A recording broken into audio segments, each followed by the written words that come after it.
Good morning and welcome to the New York City Council hearing of the Committee on Housing and Buildings, jointly with Civil Service and Labor. At this time, can everybody please silence your cell phones?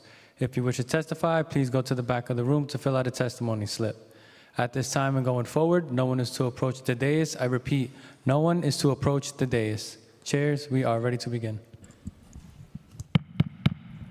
Good morning. I am Councilmember Pierina Sanchez, Chair of the Committee on Housing and Buildings, and today we're holding a hearing on the topic of worker safety and the effects of climate change on labor, jointly with Chair Carmen de la Rosa and the Committee on Civil Service and Labor. We are joined by Councilmember Caban this morning. In June of 2023, New York City was enveloped by smoke from Canadian wildfires, manifesting a new climate-related threat in the form of dangerous air quality. These new threats, in conjunction with the rising temperatures our city grapples with year after year, and fiercer rain and snowstorms, pose significant dangers to all New Yorkers, but especially these outdoor workers with little choice but to endure the climate-related conditions they must in order to make a living. As the City Council continues to work toward advancing climate-related protections for our citizens and infrastructure, we must ensure that outdoor workers, such as deliveristas, street vendors, construction workers, and many others, are afforded necessary protections. We will be hearing a number of bills today. Intro 261, sponsored by Councilmember Rita Joseph, which will allow 6-story residential buildings with certain parameters to be built with only one staircase. Intro 1376, sponsored by Councilmember de la Rosa, would require the Department of Health and Mental Hygiene to post on the department's website information on best practices for protecting workers from extreme weather, such as extreme heat, extreme cold, and low air quality. Intro 1384 by Councilmember Lee would amend the definition of site safety training card in the New York City Building Code to require that an applicant for such card complete at least 2 SST credits related to mental health and wellness, suicide risk and prevention, and alcohol and substance misuse. Intro 1404, sponsored by myself, is a bit unrelated but will correct a discrepancy in the New York City Administrative Code to allow the occupancy of cellar units in certain 1 and 2 family dwellings,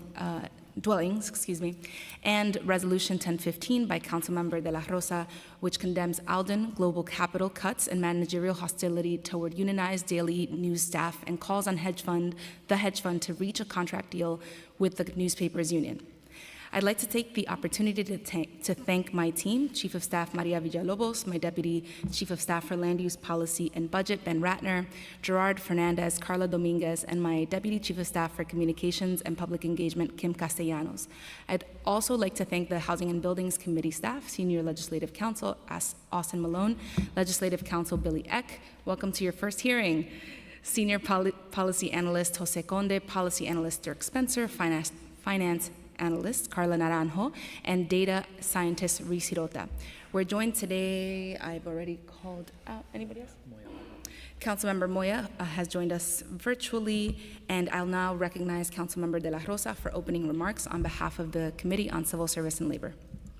Thank you, Chair Sanchez. Good morning and welcome to today's hearing of the New York City Council's Committee on Civil Service and Labor and Housing and Buildings. I'm Councilmember Carmen de la Rosa. I would like to start by thanking Chair Sanchez and the Housing and Buildings Committee for convening this hearing to discuss the safety of our city's outdoor workers and the ways in which they are being impacted by the accelerated effects of climate change. New Yorkers are known to be tough, but even the most resilient among us are struggling as extreme climate events have become more frequent. Excessive heat, disastrous storms, and dangerous air quality hazards have become increasingly common and threaten the health and safety of our city. No one feels this more acutely than the outdoor workers who face these difficult conditions day after day. Too often, they are paid less and afforded fewer labor protections than those employed working indoors. It is our responsibility to ensure that strong safety guidelines are in place to protect these workers and reduce preventable injuries and fatalities. Given the lack of national heat protection standards, we are glad that the state is considering the TEMP Act, which will require employers of outdoor workers to provide water and shade, monitor employees for symptoms of heat illness, and implement other precautions to mitigate the effects of extreme heat.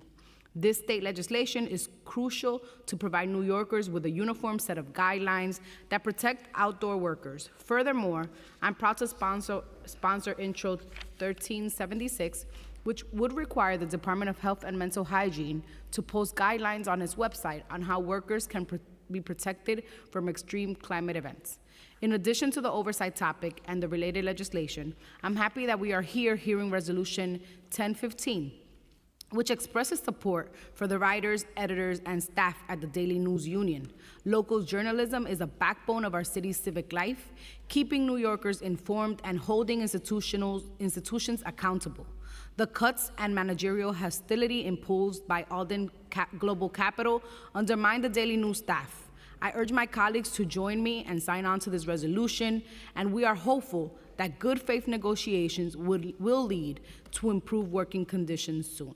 I'd like to thank the committee staff, Senior Policy Analyst Elizabeth Arts, and Senior Legislative Counsel Rie Asawara for their hard work in preparing for this hearing, and my staff, Chief of Staff James Burke, Comms Director Free Familia, and a welcome back to our Deputy Chief of Staff, Kiana Diaz, who's back from maternity leave. And we've recognized all our colleagues here, so I'll turn it back to Chair Sanchez.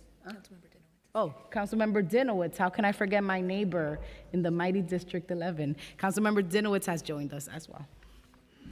Some uptown rolling deep in this hearing. I know. Before we recognize the administration to read your remarks, I'm going to read an opening statement by Councilmember Rita Joseph regarding her legislation.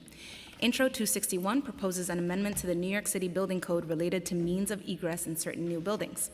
Intro 261, which I first introduced during my first year on the council and reintroduced in February of 2024, would allow certain new residential buildings to be constructed with only one staircase if they meet the following conditions: no more than 6 stories tall, built to fireproof construction standards, no more than 4,000 square feet per floor, no more than 20 feet from any apartment door to the exit staircase. New York City urgently needs more housing, especially affordable housing. This bill helps facilitate new construction while prioritizing resident safety, which remains one of our top concerns.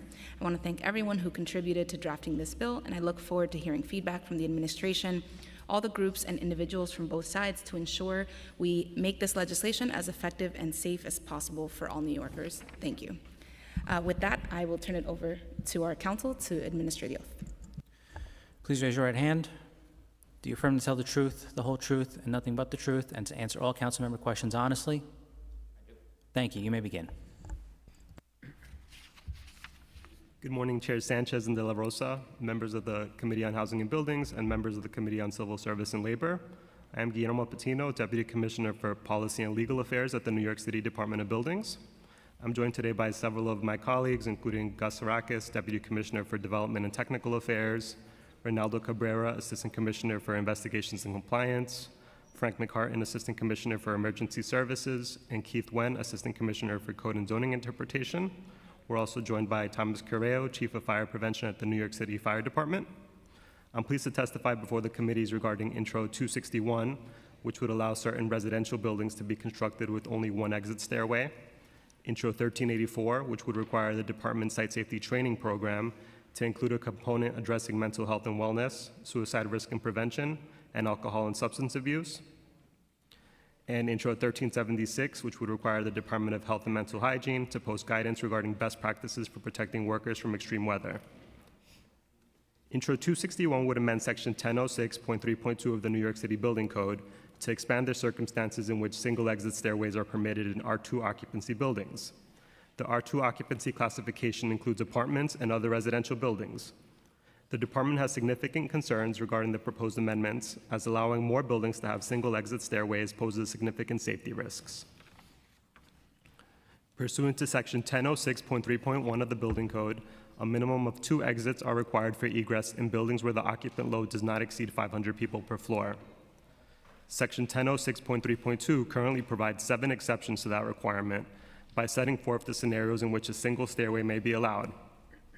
Item 7 of Section 1006.3.2 allows a single stairway where the building is 6 stories or less and the square footage per floor does not exceed 2,000 square feet. In general, the 2,000 square foot standard serves to limit the number of apartments located on a single floor of a building, which in turn limits the number of occupants per floor, allowing one stairway to be sufficient for egress. Intro 261 would amend Item 7 to increase the floor area allowance from 2,000 square feet to 4,000 square feet per floor, An increase to 4,000 square feet per floor would essentially double the number of apartments allowed per floor, and in turn potentially increase the occupant load by 100%. Additionally, item 7 requires the building's occupancy to be classified as R2, but does not limit its applicability to just apartment floors. As written, this section does not account for the potential presence of an accessory amenity or assembly space that may have up to 74 persons in the gathering spaces. This, when combined with the expansion of the square footage proposed in Intro 261, would increase the occupant load on the single stairway to a level that poses significant safety concerns for egress in emergency situations. The department has conferred with our colleagues at the fire department, who share our concerns with the bill. The fire department also expressed concerns about the dangers of responding to fires and other emergencies in single exit stairway buildings. Large single stairway buildings pose serious fire safety risks and challenges to first responders and firefighting operations. Increasing the occupant load of these buildings would only compound these challenges. In buildings with a single stairway, the same stairway must be used as both the evacuation stairway for occupants and the stairway for firefighters to run hoses, conduct searches, perform fire suppression procedures, and other operations. This can quickly become a hazard and could impede evacuation and firefighting operations. Turning now to Intro 1384. The department is supportive of this legislation, which would require that the site safety training curriculum include mental health and wellness, suicide risk and prevention, and alcohol and substance misuse training. The site safety training curriculum already addresses drug and alcohol awareness, and the department has no objection to incorporating mental health and wellness as well as suicide risk and prevention into the 40-hour course curriculum for site safety training. Given that this bill is proposing to amend the definition of site safety training card in the building code, the department would like to take this time to also address issues that have come to light as the SST program has been implemented. Site safety training cards, once issued, are valid for 5 years and can be renewed contingent upon successful completion of the required refresher training within the 1 year preceding submission of a renewal application. The department recently became aware of an issue where workers must retake the full course and reapply for the SST card rather than renewing due to language in the building code that does not allow for flexibility when SST cards are up for renewal. Take, for example, the scenario where a worker's SST card expires today and the worker completed all required refresher credits prior to the expiration date but was unable to obtain the printed card before the end of the day. If the worker goes to get their card tomorrow, the provider is unable to print and issue the card because it is past the expiration date. As a result, the worker then has to take the full course again to be issued an SST card.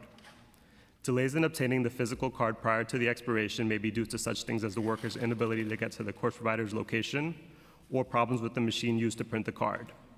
The department has received significant feedback from the industry regarding the challenges this presents and the impact it has on work sites. As such, we'd like to propose amendments to the bill to allow for a grace period following the card expiration to address situations such as this.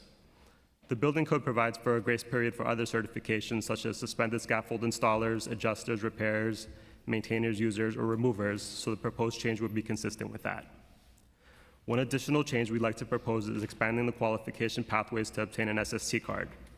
Currently, applicants can obtain an SST card, which is required for all workers at a major building site, through one of 3 qualification pathways, which includes completing OSHA training and additional SST credits as specified by the department. Those seeking a site safety manager or site safety coordinator certification must complete the DOB-approved 40-hour site safety course.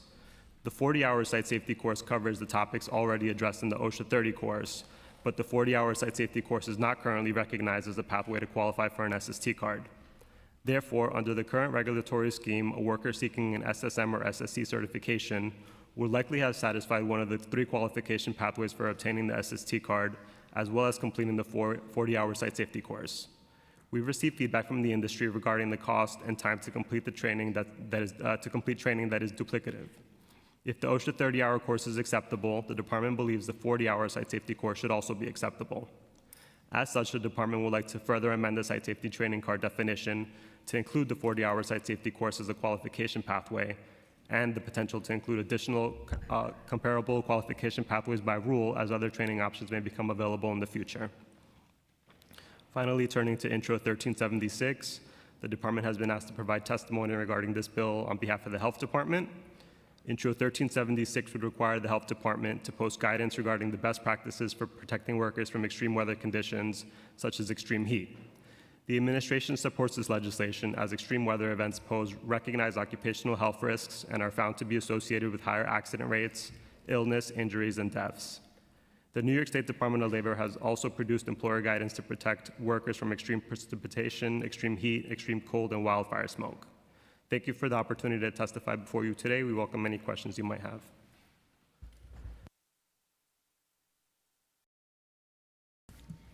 Thank you.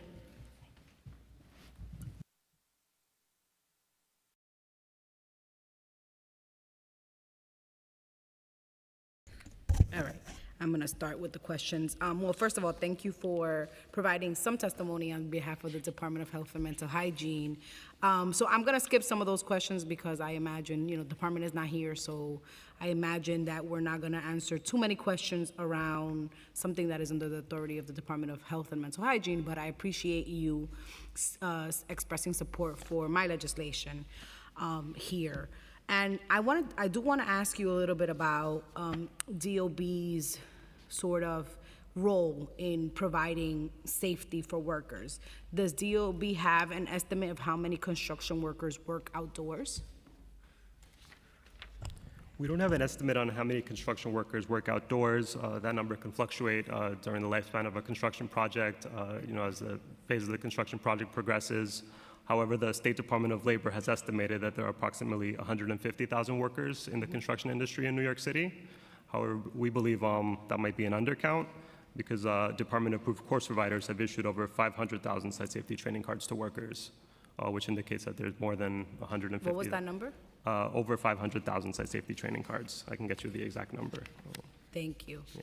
And how many construction sites, to your knowledge, were inspected for heat safety compliance during the summer of 2024, and who conducts those types of inspections? So the Department of Buildings doesn't perform heat safety compliance related inspections, as that's not a matter that we regulate. Mm-hmm. So OSHA has jurisdiction over worker safety and places certain requirements on employers related to heat, which include planning to protect workers from developing heat-related illnesses, for example, and OSHA would be responsible for enforcing those requirements. Further, I would add that it's not common that we receive reports related to heat at the Department of Buildings. Since 2020, we've received approximately 10 notifications that there was a heat-related incident at a construction site, and that works out to about 2 or 3 heat-related incidents reported to DOB per year. Thank you for that. I guess my other question, probably you won't be able to answer, but the question was, how many heat-related 911 calls come in through construction work sites to the city? Do you happen to have that? Conferred with our colleagues at the fire department regarding that question, and that's not information that is readily attainable. There isn't a good way to pull out that information, right? Okay. No, fire, what about FDNY? You wouldn't have that type of information in terms of 911 calls that come in on heat-related construction sites? Yeah, that wasn't something that we were, I was personally asked, as Chief of Fire Prevention, and good morning to everybody. I think that, we would have to look at that further and see what data is available. So when when our emergency medical services respond, they do fill out a patient care report, advanced care report if it's a paramedic.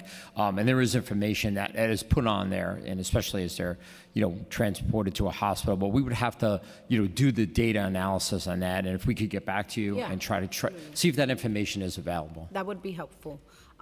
Going back to DOB, I know you spoke in your testimony, Deputy Commissioner, about the SST cards and sort of your role in that.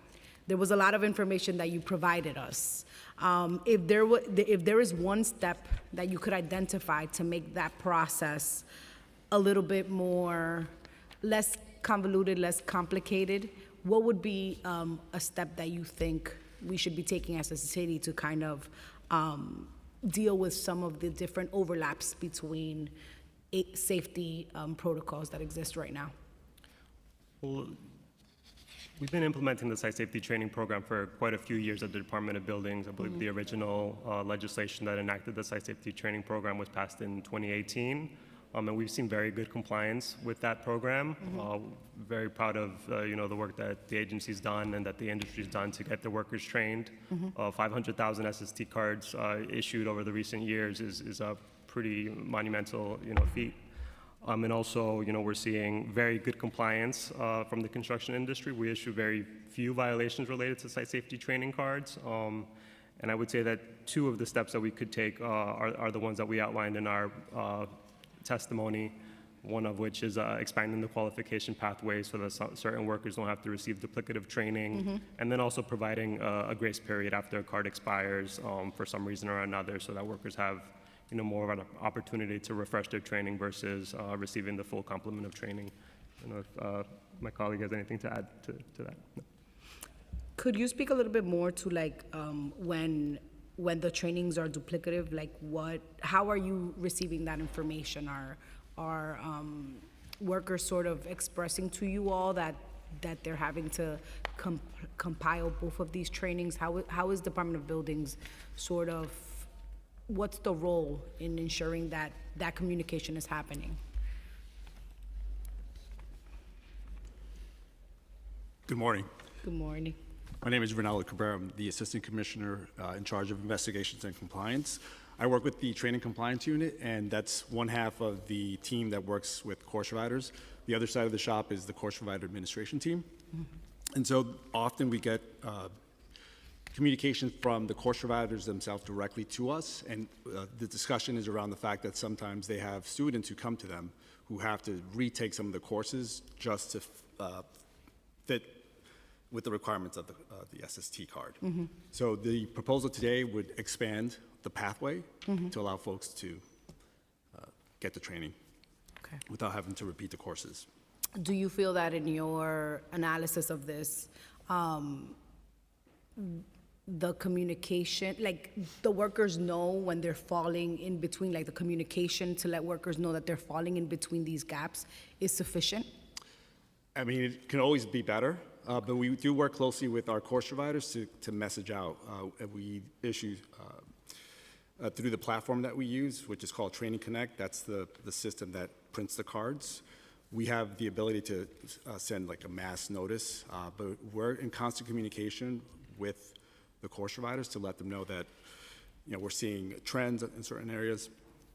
Sometimes we get calls directly from students. We work closely with unions. We work closely with the schools, universities that are also part of the course provider program. And so there is a constant communication. And again, like I said, on the other side of the shop, the course provider team, they deal with the course providers on a daily basis. Thank you. Thank you, Chair De La Rosa. So I wanted to start with questions relating to staircase requirements. And so let me scroll here. So can you, Deputy Commissioner, can you start by elaborating on why the Department of Buildings believes that the bill shift from 2,000 square feet per floor to 4,000 square feet per floor poses significant safety risks? Our understanding is that 6-story buildings with 2,000 square feet per story can already be built with single staircase. So I just want to understand, going back to the formation, right, the initial writing of code with 2,000 square feet versus your position today. My colleague Keith Wen, Assistant Commissioner for Coding, Zoning Interpretation, is going to assist with questions pertaining to that bill. I believe he has to be sworn in, though. Good morning. Yeah, I'm Keith Wen, Assistant Sorry, just Commissioner. 1 second. Just Yeah, raise your sure. right hand. Do you affirm to tell the truth, the whole truth, and nothing but the truth, and to answer all council member questions honestly? I do. Thank you. Good morning. So this is Keith Wen, Assistant Commissioner for Code and Zoning Interpretation at DOB. So I think to answer your question, we believe that the current New York City Building Code, Section 1006.3.2, already outlined 7 scenarios where one exit would be permitted. And we believe that Intro 261, Item 7 specifically, does not provide sufficient safety requirements for the one exit condition. Can you elaborate on what those 7 exceptions are? Out of the 7, there are 5 conditions that are in line with the International Building Code, IBC, currently. There's also item 6, which is limited to 4 stories, 3 apartments per floor, additional safety features for the staircase, and also has to be in a non-combustible construction condition. Item 7, as you already know, it's limited to 6 stories, also non-combustible, and but it's only limited to 2,000 square feet per floor, as opposed to the Intro 261 is looking for 4,000 square feet per floor. Great. Thank you. That's helpful. Okay, so moving on to some of the issues that you flagged, Mr. Cabrera, regarding the rigid requirements around safety training cards. Can you remind us when the site safety training program came into effect, which year? The actual program? So the first deadline, I believe, was December of 2019, where there was a 30-hour requirement minimum, and then subsequent deadlines came. You may recall some of them were pushed based on triggering events, and so the eventual timelines were expanded. Got it. Okay, so 6 years, 500,000 workers trained at this point. And do you have numbers regarding how many workers, an estimate how many workers have been affected by these rigid requirements? Like, we did this course, not that course, we missed the deadline by a day. The number, no, we don't have an exact number, but there's enough, we've received enough complaints from workers, mostly through the course providers, that folks are not able to print cards because, again, the platform, the Training Connect platform, the logic was built that if on that date your card expires, the system will not allow you to be able to print the card. So what happens is a student or a worker will take a course, let's say on a Thursday or Friday, they complete the course, the instructor loads up the certificates into the platform, but the admin person who works at that course provider maybe doesn't show up till Monday. So Monday morning, they try to go to print, and they're unable to print because the card is expired. Thank you. That is, I imagine, very frustrating. And you need legislation. The council, this needs to be in the council bill in order to change. You can't do this administratively or... Well, the code is silent on the expiration, excuse me, on the a grace period. So you have other sections of the code in other contexts, scaffold cards, for example, where if the card expires, you have a 12-month grace period. Okay. Here, you don't have that. In license, same thing. You have a grace period. This is the only card where it's silent, and so when time came to look at the code and the logic was built, it's like, well, it's silent on this issue, so Yeah. perhaps that was the intent, but perhaps it was just an oversight, and so if there's an opportunity to correct it, No, there were some really good writers on that legislation.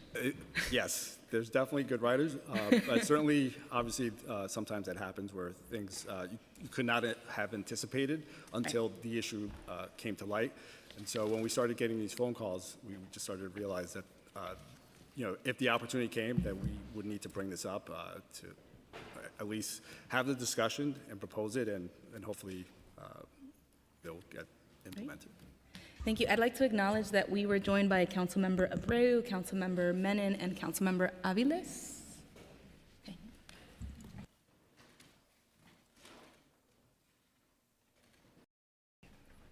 Okay. Excellent. Well, thank you for that clarification. Okay, so taking a step back, sort of in line with some of the questions that Councilmember De La Rosa has asked, thank you, Department of Buildings, for being here today, speaking on worker safety. But the umbrella of the hearing today is very broad. So, what is your sister agency or office that is taking up this issue of ensuring that workers are safe in the context of the impacts of climate change? My understanding is that OSHA is the primary entity responsible for worker safety, including, on heat-related issues. Okay, but a city agency? I'm aware of certain work that other agencies conduct For example, the health department will regularly post information on their website pertaining to, working in heat conditions, which is why they express support for Councilmember De La Rosa's legislation.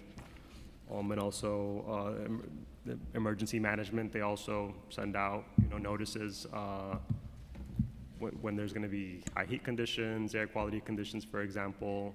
And we take emergency management's lead on certain issues as well. So we'll do weather advisories, including when there's extreme heat. And those weather advisories will point to the OSHA guidelines for working in heat conditions. Got it. Does the department have a position on the state's TEMP Act, the proposed TEMP Act? We don't have a position on it, no.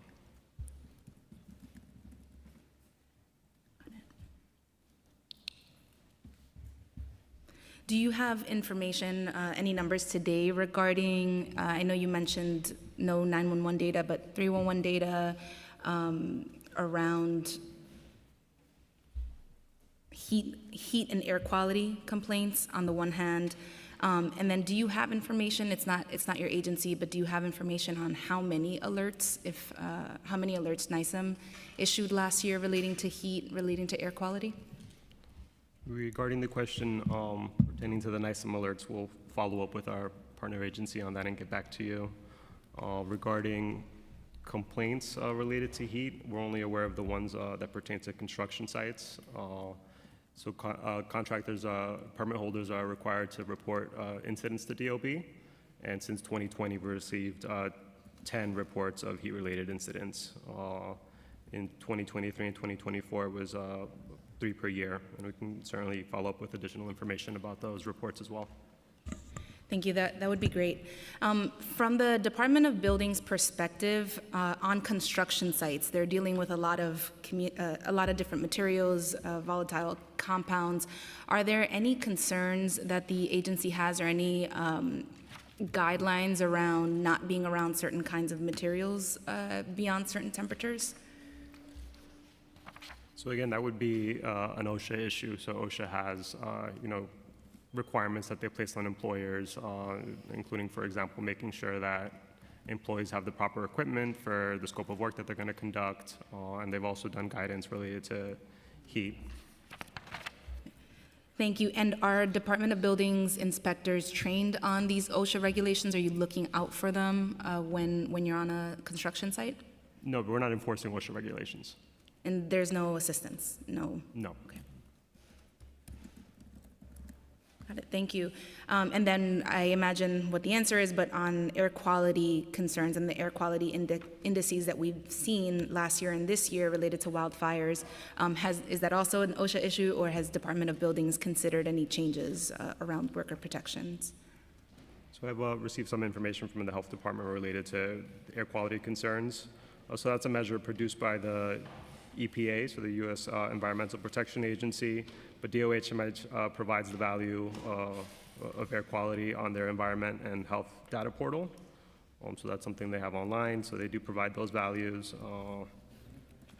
And then there's also some tracking that's done related to air quality, and based on the health department's general guidance, they recommend that New Yorkers avoid strenuous activity and more than an hour outdoors at AQIs of between 201 and 300, and that all outdoor activities are ceased when there's AQI greater than 300. But the city didn't have any days in 2024 that exceeded that AQI. Thank you.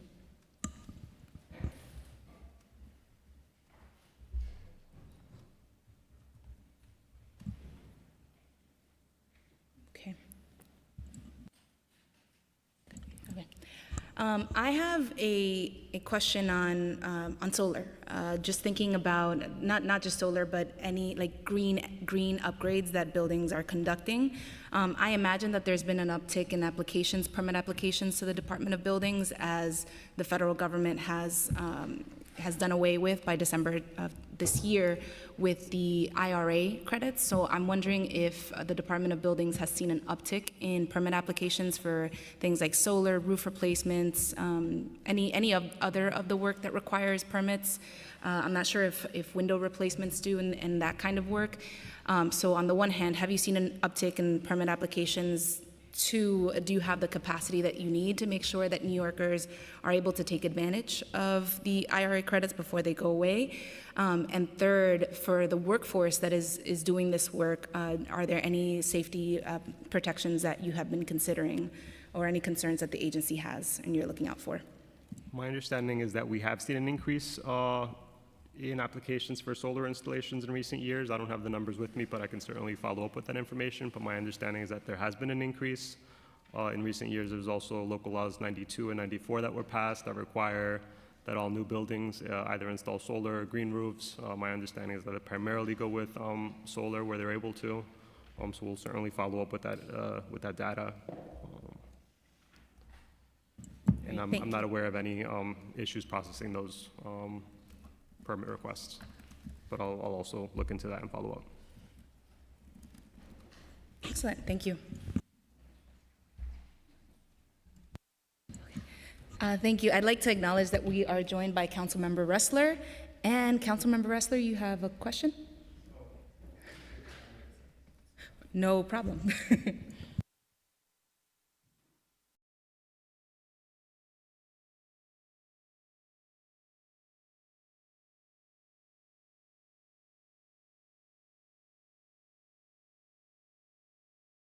While he gets ready, right? I do want to ask about OCME investigations into deaths, and I'm not sure if you're able to answer it, but in the tragic cases where workers die from heat stress or from existing conditions that are exacerbated by heat, how does the administration communicate between agencies about the circumstances of that employee's death? So I have some information that OSCME provided to our agency before the hearing, so I'll share that with you, and then certainly follow up with them if there's any additional questions. So the information that they provided is that for all cases that fall within their jurisdiction, they're responsible for determining and reporting the cause and manner of death to the Health Department's Bureau of Vital Statistics, which manages the city's official mortality data. OCME may also provide preliminary findings to investigative agencies if inquiries are received. And then once the case is finalized, the investigative case file can be released to the family and to investigating stakeholders, including agency partners upon request. So who do they report after an autopsy or determining the cause of death? Who do they report to with their findings? Which agencies? The Department of Health. Okay. Yeah. All right, Ressler? Great. Thank you to both chairs who really do a phenomenal job. Thank you, Chair Sanchez and Chair De La Rosa, for your leadership. And I really want to thank Chair De La Rosa for her great resolution in condemning Alden Global Capital for their terrible mismanagement of the Daily News and their fundamental disrespect for workers. I wanted to just focus my questioning today on air quality. We have experienced multiple kind of extreme air quality events in New York City during the Adams administration, notably the wildfires from Quebec a couple of years ago now, where the administration was caught totally flat-footed and unable to effectively communicate out to the public what we should all do to stay safe. And I'm particularly interested in what you all have learned since then and how we're communicating with workers when there are extreme air quality events. When the air quality is unsafe, what are agencies doing now to advise workers, particularly construction workers and others who are working outside, to navigate challenging conditions?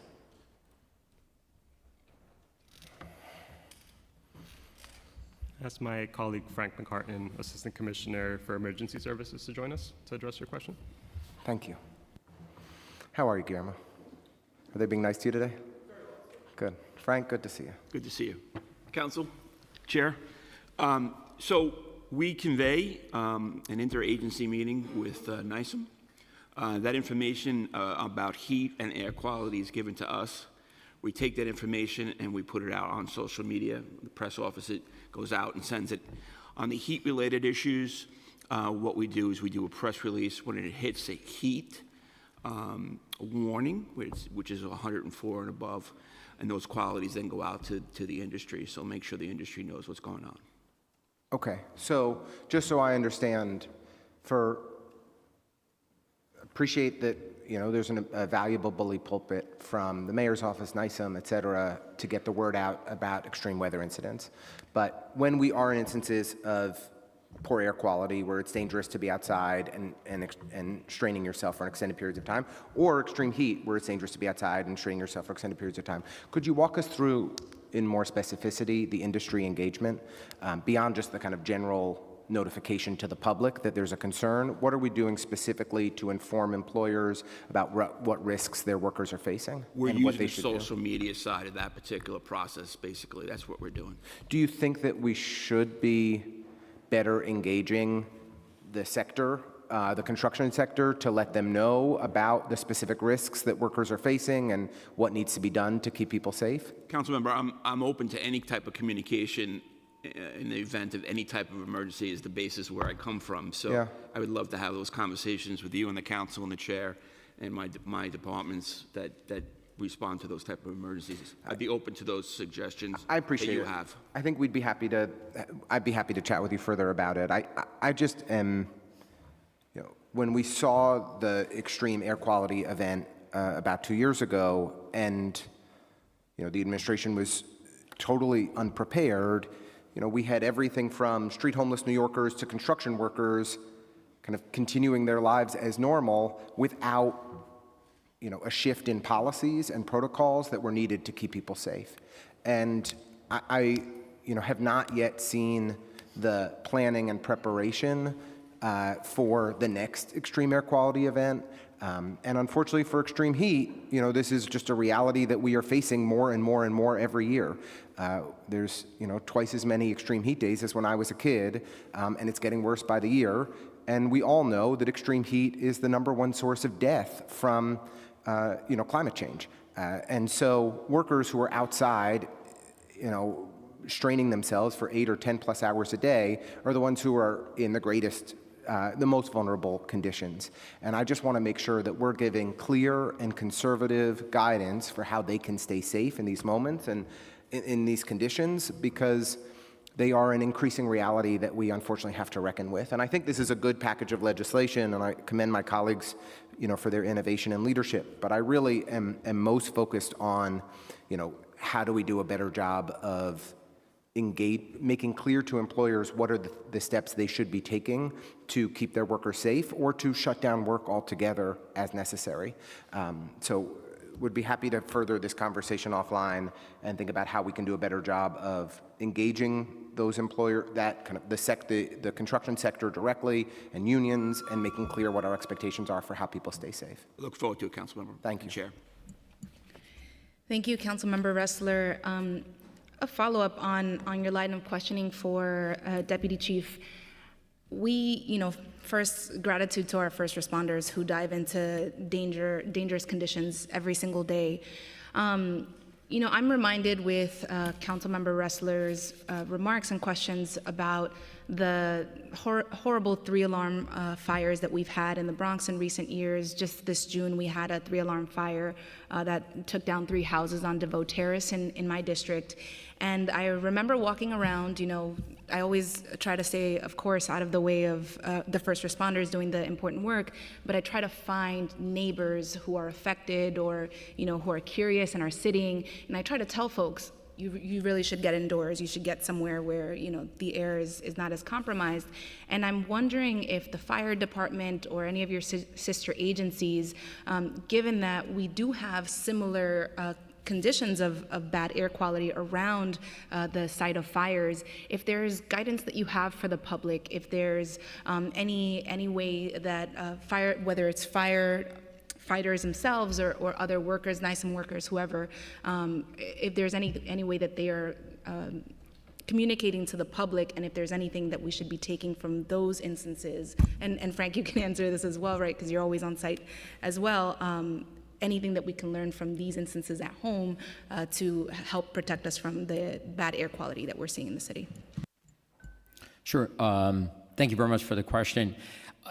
It's an excellent one because unfortunately the byproducts of fire are going in the wrong direction with the introduction of synthetic materials and plastics. The toxins have become not only more varied but more quantity. The heat release rate is that much more as opposed to what we traditionally say would be a legacy fire, fire with materials that were many, many decades ago. What we do is, in any type of incident, whether it's a structure fire or some other kind of incident that maybe has a hazardous material, we base everything off a unified command post. So we would, we're there with all our representatives, certainly New York City Emergency Management. And we do, we are focused on the main function of fire suppression and rescue. However, we do have layers of chiefs that are looking at like the bigger picture, right? And just as you mentioned, right? Where should we, if we need to evacuate, if we need to shelter in place? Sometimes sheltering in place is a better option depending on the type of building or the type of fire or incident. But we consider that at really at every type of fire incident. And we are working as well as to try to make sure that we are getting the word out. What could be the issues in that particular area. So as far as firefighters, we're keen to all those different topics that you all have brought. We follow a temperature humidity index. We make sure that our firefighters are not unnecessarily exposed to that heat. Obviously, we never stop responding, but maybe certain activity outdoors, like drills and things like that, we might curtail. And we are very, very focused on respiratory protection for our members to make sure that that they're doing their job. It's a dangerous job anyway, but to make sure that it's done safely. Thank you. Yeah, I'd love to continue the conversation. I just think there's so much that our first responders, FDNY first responders, I feel like you have lungs of steel. I don't understand how they're able to go into these sites and just face all kinds of conditions. But I'm sure that there's so much that you all have learned and could be shared with the public. I have one more question, and just note to any colleagues that have additional, so you can get on stack. But I wanted, I'm not sure if, HPD is not here, so I'm not sure if there's anyone to answer this particular question, but on intro number 1404 regarding occupancy of cellars in certain 1 and 2 family dwellings, is someone here who can just get on the record about why this change is necessary, if there was thinking that the language in the administrative code right now was not straightforward enough? I don't believe HPD is here, but the admin's position. Oh, go ahead. Thanks for being here. Take that back. We'll administer the oath first. Thought I recognized you.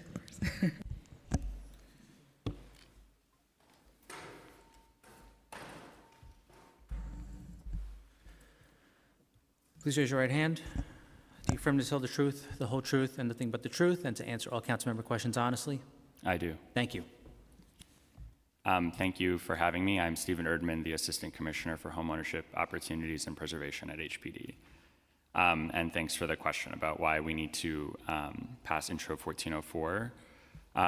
So unfortunately, there was a drafting error when we passed legislation back in November to facilitate the creation of ADUs and the legalization of basement apartments across the city. So at the time, we failed to address a provision in the Housing Maintenance Code, 27-2087, that prohibits the use of cellars as apartments in new construction. So as a result, any new construction cellars can't be used as apartments. So this, we believe, is contrary to the intent of the bill that had been passed and the public representations that we made about that bill. And so that's the reason for Intro 1404 to correct that error, to facilitate, what we all had hoped would be possible back in November. Excellent, thank you. Just wanted to make sure to get that on the record as well. Thank you. All right, with that, thank you so much to the members of the administration for your testimony today. I was wondering One if, second. Chair, if you would indulge me, I would like to just speak a little bit about the single stair, just to be able to, Absolutely. just from a fire department standpoint Please. and life safety standpoint. So we have a lot of experience with, unfortunately, how challenging it is to fight fires in single stair buildings. And, we have many of them, of course, right, because of different construction codes that were in existence at the time. But the stairway of a building, it's really at the core of any basic firefighting, life safety, search and rescue operation. And when we only have one single stairwell, we have to conduct two things at once, right? We have to be able to stretch hose lines. We can only stretch two up a single stairwell. And we also have to effect searches. We have to be able to, and people are evacuating at the same time. That stairwell can become really contaminated really fast. In 2017, we had a terrible tragedy on Prospect Avenue in the Bronx, not too far from the zoo, where really a basic fire, a stove fire really, was extended into the hallway. The occupants had fled, and we do try through our public safety campaign to try to really make sure that to send that message that not only for yourself but your neighbors to close the door behind you. In this particular case, it wasn't done, and it completely rapidly contaminated the stairwell with heat and fire and toxic fumes, and led to the fatality of 14 people altogether. So it was really quite a tragic circumstance. So we really do try as much as we can to advocate for a second stairwell, and that's really helpful, not only, most importantly, for the life safety of the occupants, but also for our firefighting operations and our ability to do our job effectively. So just wanted to, I appreciate the opportunity. Thank you. No, thank you. That perspective is really important, right? I think a lot of us on the council, we believe that items should be debated and perspectives shared, so that is invaluable information and perspective. Thank you so much for that. Recognizing Councilmember Aviles. I have a tendency to be like, I have the question now as you're leaving. Thank you, Chair. Thank you all for being here today and the work that you do. I think under the guise of, many of you may have heard, one of major warehouses in Red Hook had a serious fire last week. I think this question of air quality certainly was on the top of residents' minds as this fire certainly ablazed, and it wasn't clear where they should be going to get information, right? As obviously the first responders were focused very much on making sure the building was safe and everyone was out. So I guess I wasn't sure if I clearly heard directions of what you would tell New Yorkers around where they should reach out to when they have those kinds of questions in the instances that arises. And also on the question of air quality and how, I guess, given our recent history of, all these climate events happening, what's the threshold that the city uses in terms of protocols to say for a worker, it is not safe for you to be outside? So yeah, I'll stop there. Well, thank you for the question. I can handle the fire if you want first. So any type of incident like that, we have a very robust hazardous materials response, and that's really it's really a force multiplier across all our units. Get it. Certain units have more expertise than others, but we always have a hazmat component that's on the scene. So when we have a fire such as that, they can begin to at least start to take some basic readings around the particular fire, right? So immediately we get some acute knowledge, right? Well, what's going on here? And many times it's what we would expect, right? But if we were to say, if we were to, on our instruments, be able to take out like higher readings or particularly, worrisome contaminants, right? So we would take immediate actions, right? So that may be, say, somebody who's right next door. We might have to evacuate them, get them out of that particular plume or that particular area. But we would work very, very closely with the New York City Office of Emergency Management. We needed the assistance of the New York City Police Department to be able to get people out of harm's way.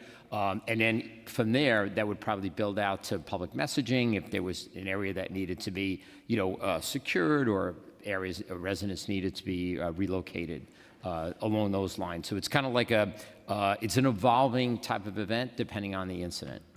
And so the teams were exceptional in their response, and they're working together, emergency management, and all the other city agencies in this instance. Folks were calling us, and we were like calling other people. So is 311 also an appropriate place to inquire these questions outside of our offices, or is there a NISM office where we could direct constituents to in these circumstances? You want to take that one, Frank? Good morning. Councilmember, my name is Frank McCartan. I'm the Assistant Commissioner for Emergency Services, and I spent several years in this emergency world. And I did pass through NISM twice. I went through them twice for about 14 years. So I can speak a little bit about the Notify system. This would be a good way to plug, and I know Commissioner Iscol will be very happy that I'm plugging his Notify system, which has over 1 million people that subscribe to them. And you could do that via your zip code. It was created that way going back after the Deutsche Bank fire, where we had no way of communicating to people. So that is the primary way in which the City of New York communicates with the residents. They set up, it's an opt-in situation in which they can opt in. When there is a fire, anything above a second alarm or above, that Notify system is activated and sends out a message, which basically is telling the people in those areas to shelter in place, meaning stay in their homes, close their windows. It was a very thought-out process in which the Department of Health, Emergency Management in the city came up with the wording from it. So if you want to tell your folks to do anything, you can tell Commissioner Iscol that I told him to call you. You give him a call, and he'll give you all the flyers you want that you could put in your council office. And it's an opt-in thing, and I think it's a wonderful way in which the citizens of the City of New York are getting real-time information from the city, from the Emergency Operations Center, what they should be doing. So anytime there's an evacuation, anytime there's a NYPD issue, like there was one up in Midtown this morning, anytime there's any type of situation, that information comes from the Ops Center out to the citizens. So that's an opt-in, and that's the way you should tell your folks and your constituents to be able to communicate. We'll continue to do so. Notify NYC is very helpful and multilingual, which is 311 too, by the way. 311 is a very good. Yeah. So on the issue of air quality and kind of what's the kind of protocol and thresholds around air quality reaches a certain level? When are workers advised that they should be pulling back from their work sites?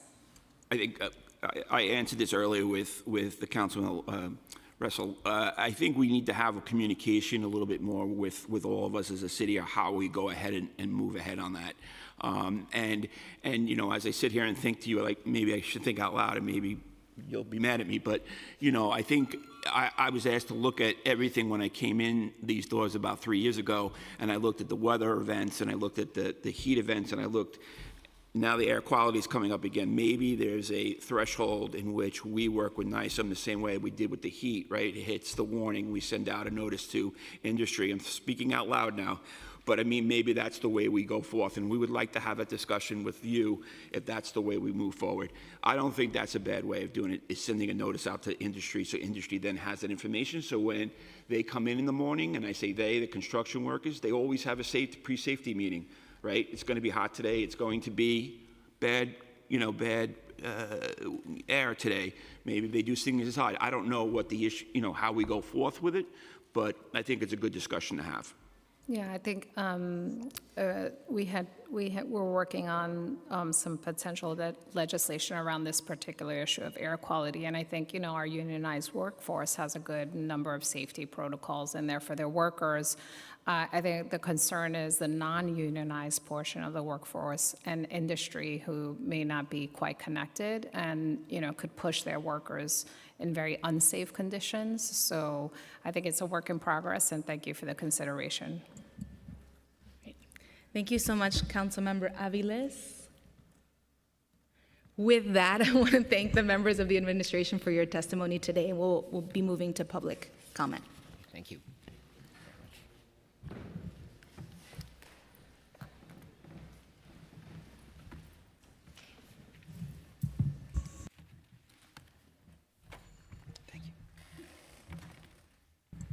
All right.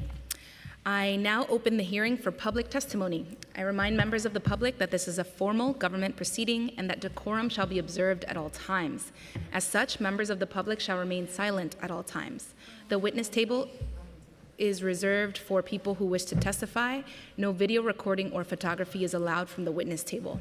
Further, members of the public may not present audio or video recordings as testimony, but may submit transcripts of such recordings to the Sergeant at Arms for inclusion in the hearing record.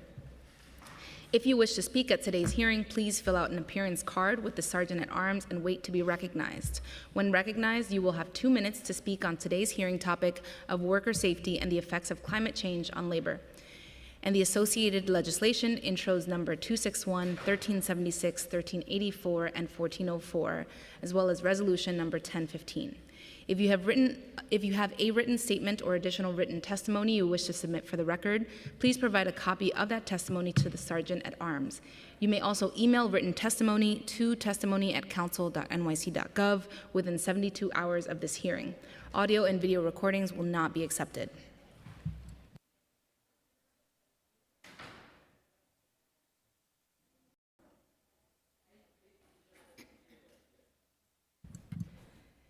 I will now call the first public panel. And excuse me if I pronounce your name incorrectly. Matan Dinner from the New York City Controller's Office, Samuel Eluto from the Building Trade Employers Association, Pete Sikora from New York Communities for Change, John Killerman from Climate Jobs NYC, and Ken Schles, Food and Water Watch.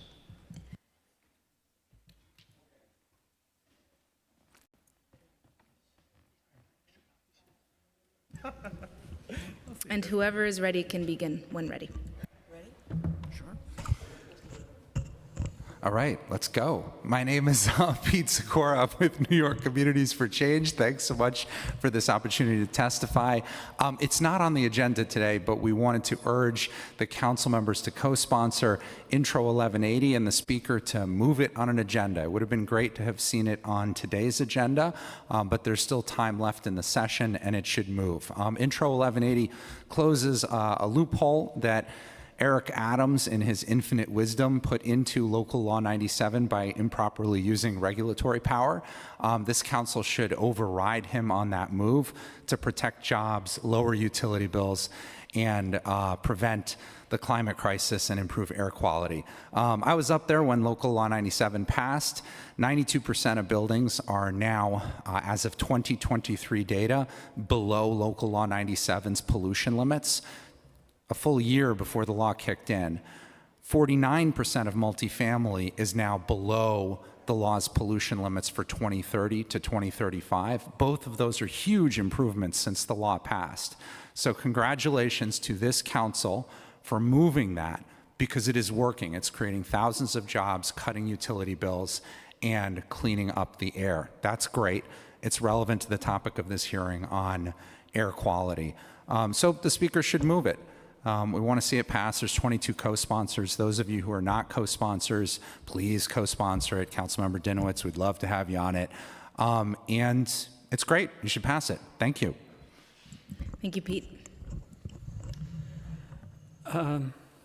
Hello, my name's Ken Schles. I'm a Food and Water Watch volunteer leader. I want to thank Chair Sanchez and the Committee on Housing and Buildings for allowing me to speak. In looking at the effects of climate change on housing and labor, we should be talking about the restoration of New York's critical climate law, Local Law 97, and I urge the council to schedule a hearing on Councilmember De La Rosa and Ressler's Intro 1180. Mayor Adams' gutting of Local Law 97 is a textbook example of the corporate capture of a corrupted city government. Instead of faithfully protecting and implementing Local Law 97 as passed by the City Council, in its wisdom, the Adams administration has unceremoniously administratively eviscerated it. Local Law 97 is the world's most powerful urban law to tackle the climate crisis. Enacted in 2019 in recognition of the existential threat that climate breakdown represents to New York City, it set in motion the elimination of fossil fuel pollution in New York's largest buildings by demanding retrofits to antiquated heating and cooling systems. Disgracefully, as the law's timely and measured provisions were being implemented ahead of schedule and with near universal adherence, corrupt Mayor Adams, at the behest of the real estate lobby, administratively gutted the law, allowing polluting landlords to purchase compliance instead of actually eliminating pollution. In 2019, New York City declared a climate emergency. It's 2025. We must stop adding fuel to the fires. We call for a hearing on Intro 1180 to restore Local Law 97, pass Intro 1180, and protect our futures. Thank you. Thank you. Good morning. My name is Samuel Ludo. I'm the Director of Member Relations for the BTEA. I'd like to thank Chair Sanchez, Chair De La Rosa, and the members of the Committee on Housing and Buildings, as well as the Civil Service and Labor, for holding this important hearing. On behalf of the entire board at BTEA, we greatly appreciate the introduction of Intro 1384 and the commitment to prioritizing the health and well-being of our workforce. The BTEA is made up of more than 1,200 union construction managers, general contractors, and specialty trade subcontractors across New York City. Our contractors set the standard for safety, maintaining the safest job sites in the nation. At the same time, we have been directly affected by the mental health and substance abuse crisis that continues to impact our workforce. Too many lives have been cut short, and the BTA is resolved to take action and be a part of the solution.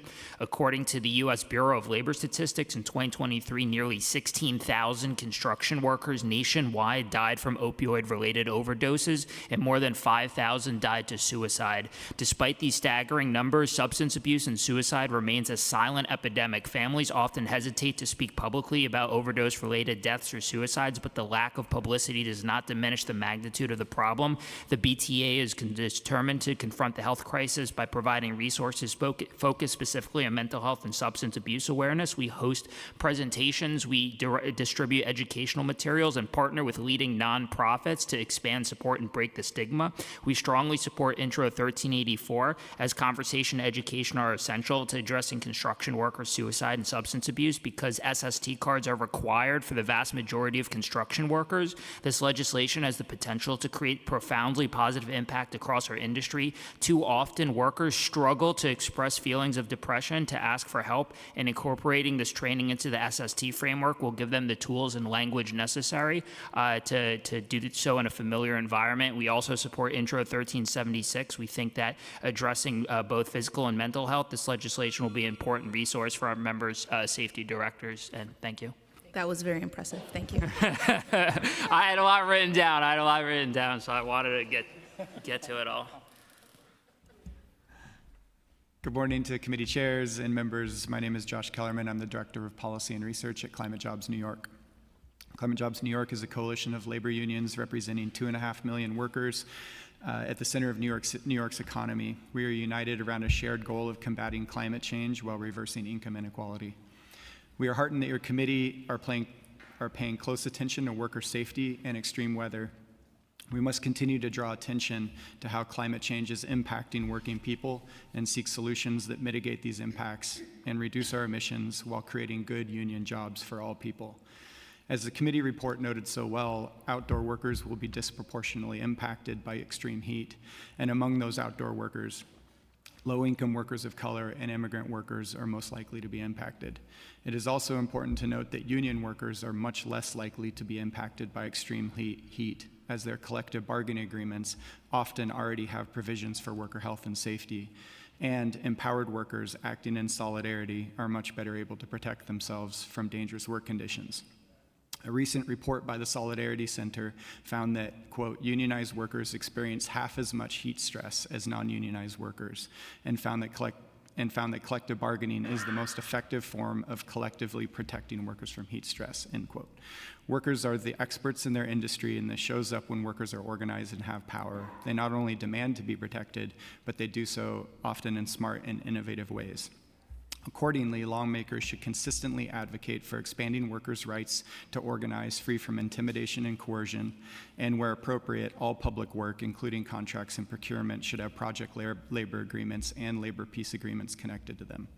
We support Intro 1376, which requires the Department of Health and Mental Hygiene to post worker guidance for best practices for protecting workers from extreme weather. This is an important step to ensuring workers have access to relevant information to keep themselves safe. Thank you. Thank you. Good morning. My name is Matan Diner, and I serve as the Policy and Research Analyst for Workers' Rights at the Office of New York City Comptroller Brad Lander. Thank you to the Committee on Civil Service and Labor, the Committee on Housing and Buildings, and to Chairs De La Rosa and Sanchez for the opportunity to testify today.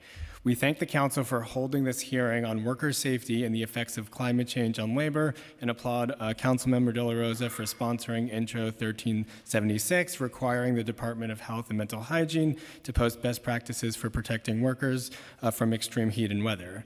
I'd also like to add the thank you to Councilmember Lincoln Ressler for his leadership in introducing a package of bills, Intro 71, 72, and 74, regarding the city's response to air quality emergencies, which are housed in another committee. With rising temperatures and worsening air qualities, it's essential for New York City to have stronger regulations in place to protect workers from the deadly risks of extreme heat, poor air quality, and other effects of our changing climate. That's why our office published a report last year titled Self-Guarding Outdoor Workers in a Changing Climate, authored by myself, our former Chief Climate Officer, Louise Young, and our Deputy Director for Workers' Rights, Rebecca Lynch.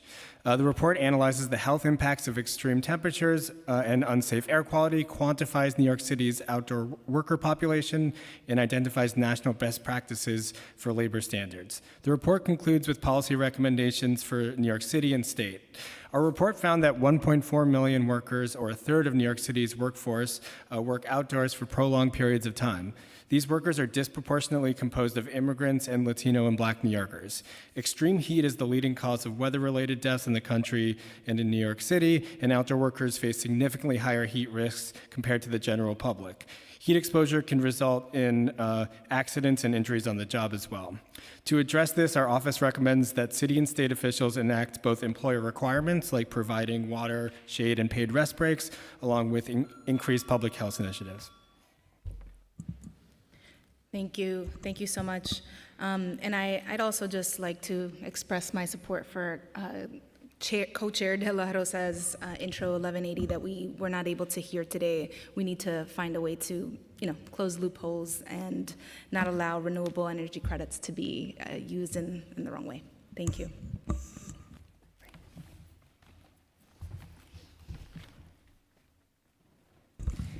Thank you. I'd like to call on the next panel, Susan DeCarava, the News Guild of New York, Evan Simcoe Bednasky, the Daily News Union, Michael Sheridan, the New York Daily News Union, and Logan Needle, CWA District 1.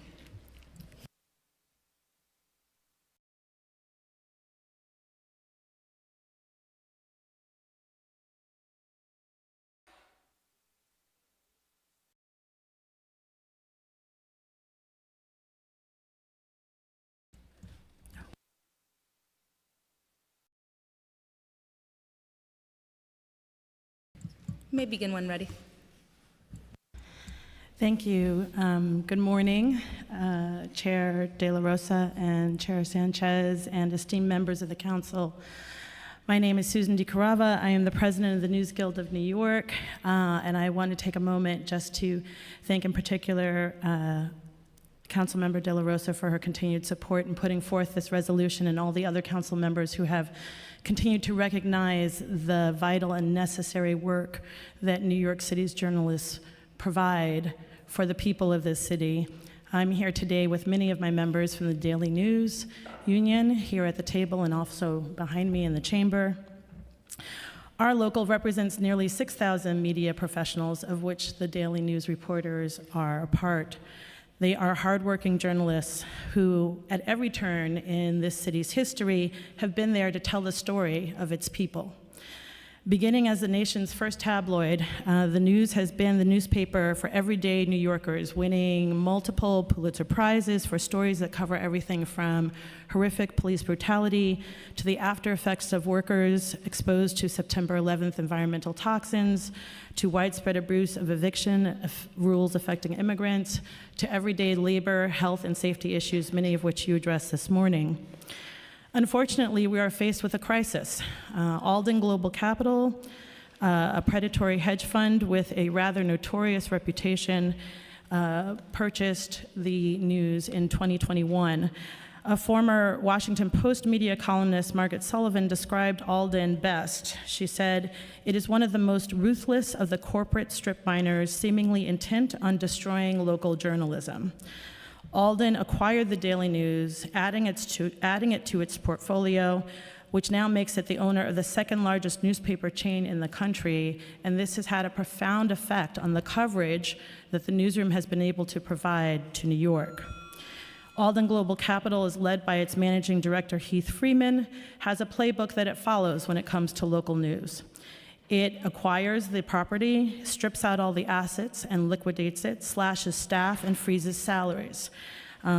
Here in New York, Alden sold off the New Jersey printing plant, pocketing $90 million as it moved print operations to a more distant location. Did we see any of that money? No. New York did not benefit from that sale. Instead, Alden slashed staff, cut salaries, and froze funding for the newsroom. Our editorial staff at the Daily News has shrunk to 65 employees tasked with covering a city of 8.5 million people. Many of those who remained after the acquisition by Alden have either had their salaries cut or frozen. None of the asset sales that Alden has engaged have in any way benefited in an investment in the newsroom or an investment in this city. Those profits have gone directly into the pockets of Alden and its partners. In 2021, the journalists at the Daily News unionized with our union, the News Guild of New York. They understood that collectively, as a union, that was their best possible way to protect their work from the ravages of Alden and their partners.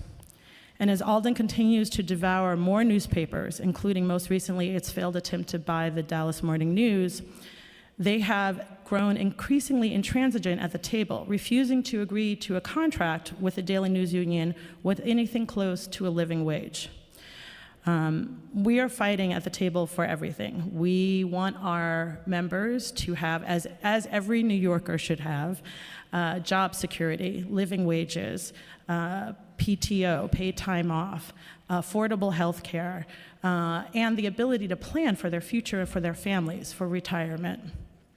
Just as a small example, Alden reps want our union to accept a starting salary of $55K, which is nearly $6,000 less than the bare minimum. If you can summarize, we're a bit over time. Oh, I'm sorry. Okay. It's okay.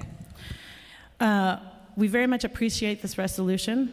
We urge all the council members to support it. It necessarily and urgently calls out Alden for its hostile and predatory actions against everyday New Yorkers. Without the journalists who make up what is left of the newsroom of the New York Daily News, so much of the daily life of New York City and what makes it great will be lost. Thank you. Thank you.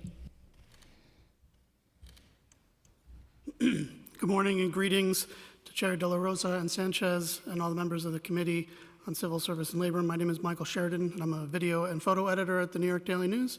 I also serve as the unit chair of the New York Daily News Union and have been part of the bargaining committee. The Daily News has been a part of my life for as long as I can remember. My father, Dick Sheridan, started working there in the 1980s when I graduated, and when I graduated high school in 1993, my first job was as a copy boy, one of the last generation of copy boys to work at the newspaper, thanks to the advent of digital technology. I've left and returned to the paper a few times over the decades, but have been working there since 2006. There isn't a job I have not done at the News. I've taken photos, reported stories, laid out pages, edited pictures, edited videos, and written headlines. I even wrote a car column for the paper for about a year. I have never in my life set out to be a newspaper man, but life had other plans. So when I speak about the Daily News, I do so as someone who has spent most of my life being a part of what I sincerely believe to be the greatest city newspaper in the country. And it simply breaks my heart to watch it and the immensely talented and dedicated people who fill its pages be treated so unfairly and dismissively by Alden Global Capital, the hedge fund that has owned the tabloid for the last 4 years. For more than 3 years, we have been fighting for nothing more than a fair contract in the nation's most expensive city, a fair contract in a city of more than 8 million people where news breaks day and night. And you won't find a more dogged collection of reporters and photographers than those at the Daily News. These people bleed ink. They love what they do, and they care about their city, and what they want isn't anything different than what everyone wants: fair wages, job security, decent health care. They want to know that if they get sick, it won't cost them a day's pay. They want to know that if they get called to jury duty, they won't get penalized and lose one of the handful of days off they get each year. They want to know that they'll be able to buy groceries without taking out a loan and still be able to make their rent at the end of the month. But Alden Global Capital doesn't seem to care about its employees or investing in its newspapers. They don't seem to care about journalism, despite owning hundreds of newspapers across the country. The only papers they seem to actually care about are the dollars they take away from the men and women who cover this city and many other towns and cities throughout the United States. Thank you. Thank you. Good morning, Chair De La Rosa. Good morning, Chair Sanchez. Good morning, council members. My name is Evan Simko-Bednarski, and I'm the transit reporter for the New York Daily News and the vice unit chair for the Daily News Union. I'm here today to express my support and that of the Daily News Union's unionized reporters, photographers, and editors for Resolution 1015. The Daily News has been a part of the fabric of New York City for more than 106 years. With our big front page fonts and our blunt tabloid talks, we've stood up for everyday New Yorkers like us.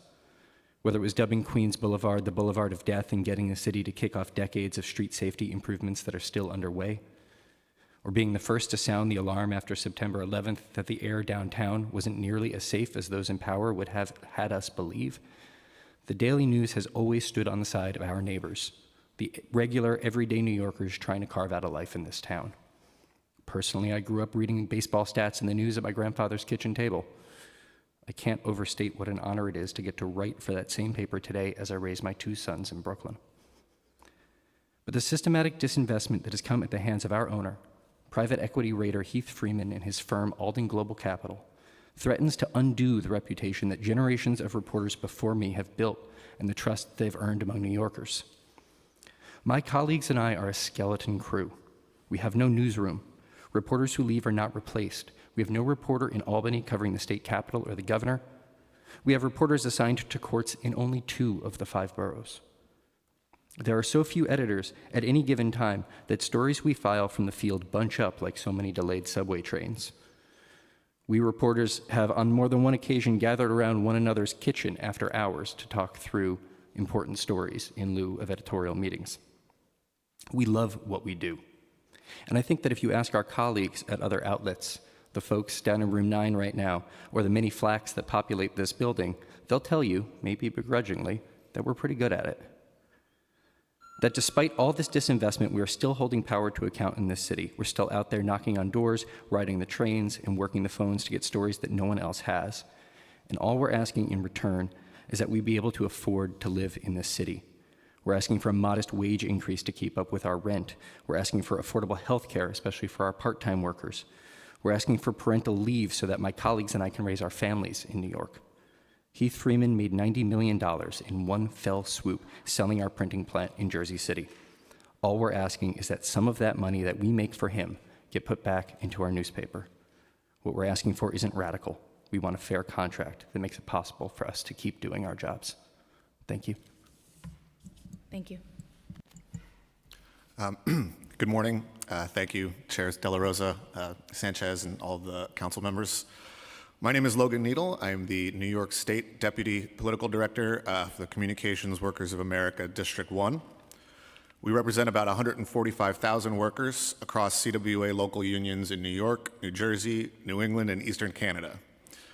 Our members work in telecommunications, healthcare, higher education, manufacturing, broadcast and cable television, commercial printing and newspapers, and state and local and county government, among other job titles that keep New York City running.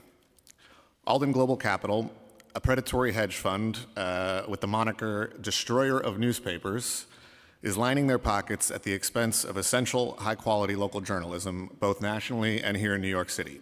In 2021, Alden acquired New York's hometown newspaper, and since then, the New York Daily Newsroom, as you've heard, has been decimated, a blueprint they have followed in local newsrooms across the country. The Daily News staff has been fighting for a fair contract for 3 years, fighting for straightforward terms that would allow them to continue doing their jobs with dignity. Fair wage floors and guaranteed annual cost of living raises in one of the most expensive cities in the world. Job protections and fair benefits for part-time workers. Job security provisions that protect their work from being subcontracted permanently. Maintaining standard benefits like time off, sick time, parental leave, and 401k match. We are seeing a concerning trend regarding the treatment of journalists. Local newsrooms are under attack, profit is prioritized over coverage, and reporters and outlets have been barred from covering press conferences. At the same time, and not unrelatedly, we're seeing a rise in authoritarianism and attempts to roll back basic democratic rights. Now is the time to increase our investment in local journalism, ensuring institutions are held accountable and that independent sources are delivering the news. We cannot allow a hedge fund who is not invested in the future of our city to compromise the quality of the Daily News' 106-year-old newsroom. Councilmember Carmen De La Rosa's resolution sends a clear and strong message to Alden Global Capital. The cuts they've made to the Daily News, their hostility towards unionized journalists, and their refusal to reach a fair contract are unacceptable. We urge you to stand with New York's hometown paper and pass this resolution. Thank you for your time. Thank you. I want to thank the panel for being here. To the Daily News Union, to all of the journalists that have told us their stories repeatedly, the News Guild, CWA, thank you all for organizing. You know, it's really sad that we have to be here, tacking this reso to this worker safety hearing, but I want to make the connection there. When corporate greed looks to decimate workplaces, it impacts all workers across the board. In a moment where our democracy is under attack, the free press that is thriving is vital, is the forefront of that fight. And when I hear your testimonies about the things you're asking for in these contracts, wages to afford to live in the city, health care for part-time workers, dignity and respect for people who have kept our hometown paper going, it's not only sad, it is embarrassing that we've allowed companies like Alden Capital to continue to do business in our city with no remorse and with no consequence. I do want to ask 2 questions of the panel. And again, I thank you for your time, but I wanna know from your perspective, and anyone on the panel can answer, how does the reduction of Daily News staff affect coverage of worker safety and other labor issues across our city? Well, I think, thank you, Councilmember De La Rosa. I think the impact is pretty profound, actually. Journalists speak truth to power. They ask necessary questions. They shine light in places where oftentimes someone doesn't want light to be shown. And that is a fundamental public service. That is part of the core of what makes journalists so central to the functioning of our democracy. They also tell worker stories. Journalists are themselves workers, lest we not forget. And when we talk about, you know, some of the health and safety issues that this committee was interrogating earlier, whether we're talking about fire codes, fire safety codes, or the impact of the environmental crisis on the health of people that work outside. When we're talking about, I think about actually, not that long ago, I was speaking at the anniversary of the Triangle Shirtwaist Fire, and the fact that journalists are called the first draft of history for a reason. We know these stories and the reforms that came out of these tragedies because of the work that people like our Daily News members who are fighting tooth and nail to be able to do that work unrestrained. Because of that, we know about these things, and we're able to make a difference. They are able to make a difference in the lives of everyday New Yorkers. There is no dedicated labor reporter at the Daily News. There is no dedicated health and safety reporter at the Daily News.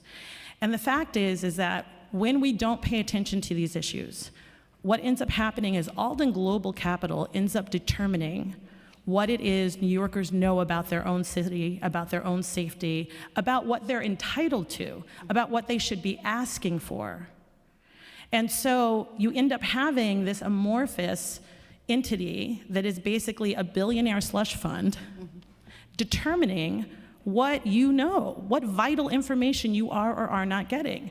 And they don't do it obviously. It's not because they're turning to a reporter and saying, you can't report on this.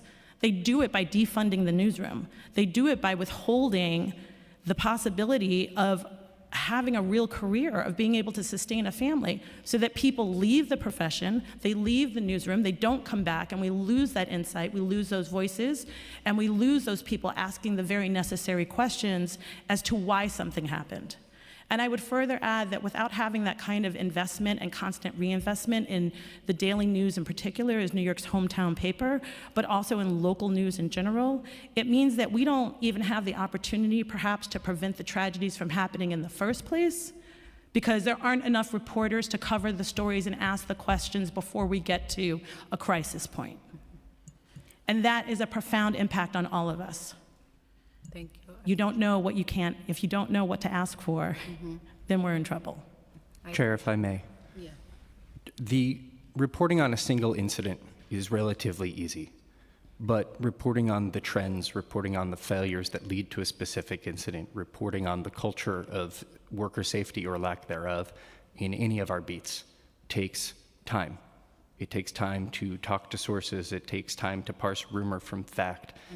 And that is time that we don't have if we need to end our day early because we can't afford childcare. It's time that we don't have if we can't meet in a newsroom to collaborate amongst ourselves. The work that we do the work that is representative of the best of the daily news requires a level of consistency and a level of collaboration that it's difficult to do while making not enough to live in the city. Thank you. I just want to join in all of Councilmember De La Rosa's, sentiments and statements shared. I'm completely in agreement, and view the media as the fourth branch of government in many ways, right? You are able to sometimes show up even in the face of these cuts. The Daily News and our local outlets throughout the city are able to show up and highlight issues sometimes before we hear about what is going on. And that is a partnership that allows us to work with our council, to work with our colleagues, to identify legislation that can protect New Yorkers. So just joining myself to those statements. We have a question from Councilmember Caban, and I'll quickly ask this question in connection to some of your testimony. You said that what we're seeing Alden Global Capital do here in the city of New York with the Daily News is a part of their playbook. And so I'm wondering if you could share examples of newsrooms in other parts of the country that have faced these sort of attacks, I will call them, and how they were able to fight back or not fight back in other parts of the country. I can answer that question, Councilmember Caban, very generally and broadly speaking. Sorry, that's my question. Oh, that was your question. Another, sorry. She will have a better question, okay. I promise. Okay. I can answer that question broadly. As you understand, I'm sure, we have been very singularly focused on the Daily News fight, which we've been in for 3 years.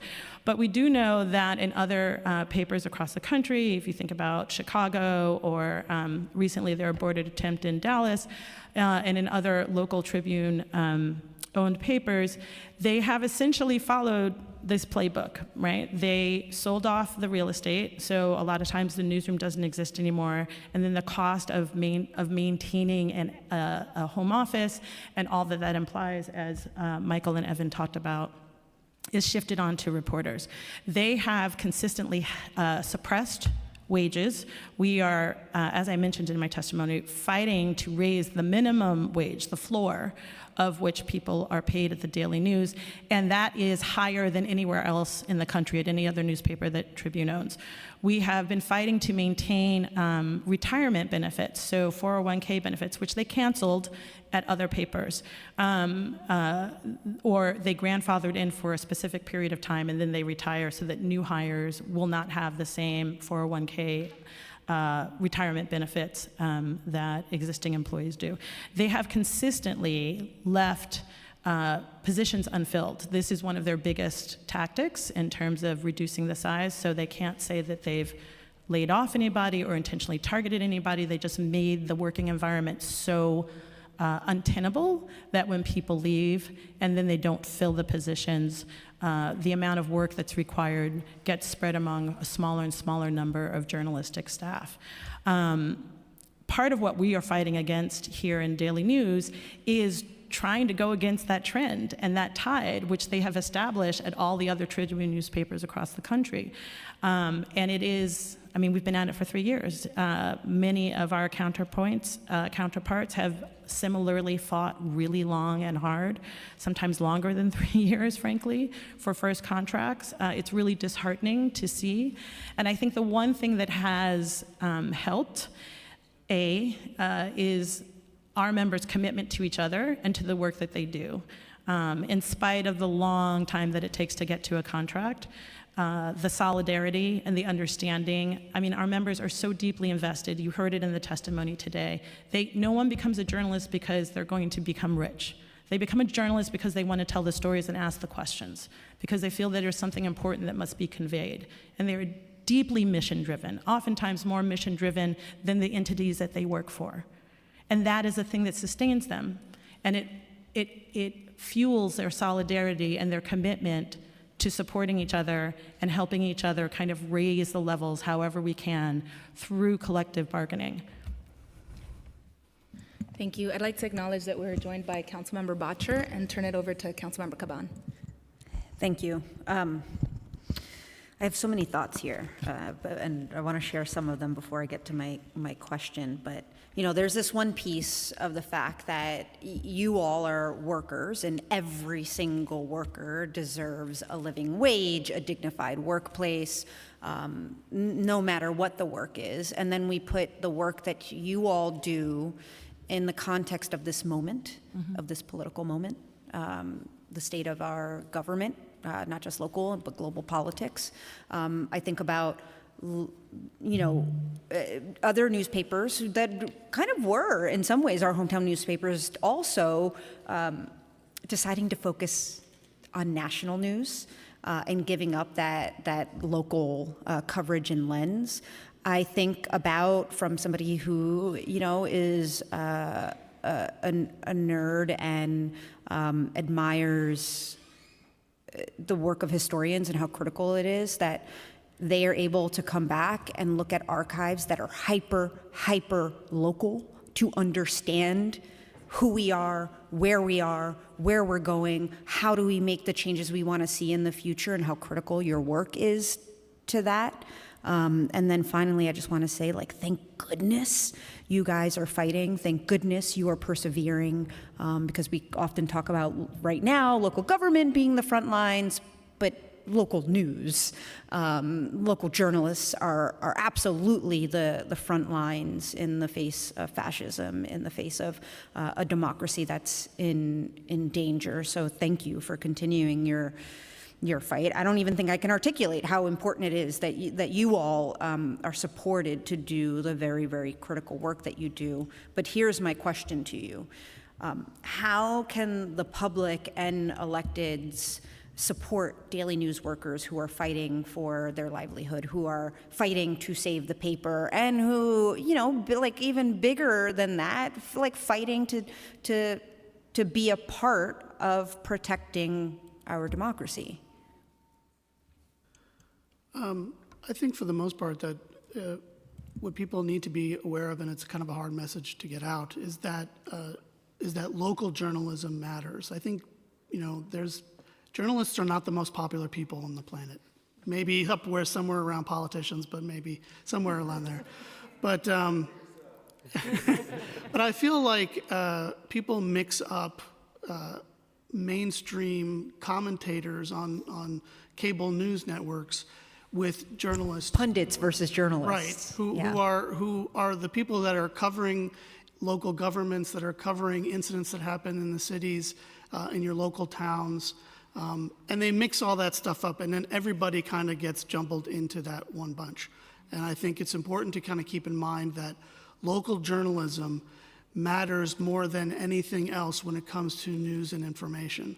I mean, national news wouldn't even exist without local news coverage. And I think it's just really important to kind of define those differences and to support local journalism as much as possible. If that means just, buying a newspaper from time to time, then do that. Subscribe to your local newspapers. And that's the best way to show support for local journalism because it matters. And I think, for the most part, the people who are covering in local journalism are, they're residents and they're neighbors just like you. And I think that's what the most important thing is, and the best way that people can help support them is just by simply ingesting that information and not confusing them with, commentators. Councilmember, I spent several years of my career working at a national cable news outlet. And the first task at every 6 a.m. shift was to read all of the local papers for the region. When those go away, there's nothing. There's no news that trickles up. Even the largest cable news outlets, they only have a handful of teams to send all over the country. We know things in this country because there are local newspapers that find them out. And without that, our information space gets much worse. I would just like to add that we have seen over the past 5 years an incredible wave of unionization in newsrooms across the country, and it has been precisely to push back against what we see as the decimation of local news, where reporters are realizing that the only way to maintain the standards and the ethics of what they do is to come together and to fight for it and to make the public aware that this is what they're fighting for. When the public is angry at media, it's not the people doing the work itself that should carry the brunt of that criticism. It's the bosses and the companies that are deciding how those newsrooms get funded, which directly impacts what kind of news people are actually receiving. Right. Well, thank you so much. I think we have one more question, a round of questions from Councilmember Ressler, and we'll call up our next panel. Thank you so much, Chair Sanchez and Chair De La Rosa, and credit again to Chair De La Rosa for this important resolution. And thank you to Logan and Susan and the CWA team for your great leadership. I just would love if you could help me. My recollection was like back when the Tribune Company owned the Daily News, they cut the newsroom in half by about 50% about a decade ago. And since Alden has taken over, we've seen significant further cuts. Could you just help me walk through what have been the cuts in the newsroom staffing since Alden has come in? Well, yeah, when Tribune took over in 2018, they decimated the newsroom. Alden came in a few years after that. They were slowly kind of buying their way into Tribune, and there was a battle for a while, as I understand it, and then they eventually took over the Daily News along with several other newspapers. Since then, it's really just been a case of a slow, progressive measures of letting the staff get smaller and smaller on its own by just simply making it a more difficult place to work at. Yeah. The people that leave for better and opportunities, because they're all extremely talented people, they don't get replaced. There are positions that are just left unfilled. This goes not just on the reporter end, but on the editor side. I mean, the number of editors that we have has dwindled to just a handful, which in a city like this and where we're in the midst of having to deal with breaking news coverage, it is virtually impossible to get things out in a timely fashion like we used to. I used to run the national desk on the website in the mornings, and we used to be dealing with a lot of breaking news, mostly crime stories or things like that, where it's like you had to move at lightning speed and get stories out there. You got to get them on the site, get them out on socials, got to get them out as quickly as possible. And that came with a lot of people working together and making things happen quickly and efficiently. And that becomes more and more difficult when you have fewer and fewer people dealing with multiple things at any given time. That's been probably the largest effect that their apathetic treatment to the newspaper has been, because the interest of Alden has never, as far as I've seen, been about investing in and building journalistic institutions like the Daily News and making them better.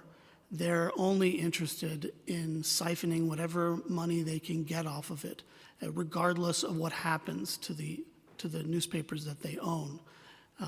And that's been my experience for the last 4 years under Alden, of just watching it dwindle slowly through their inaction. Yeah. I mean, I like to just remind people that the districts that each of us represent are each significantly larger than New Haven, right? So think about that. 51 council districts that are each quite a bit larger than the city of New Haven, and yet the media landscape as a whole is just shrinking and shrinking and shrinking, and there's less attention, less eyeballs, less oversight, less effort to hold the powers that be accountable.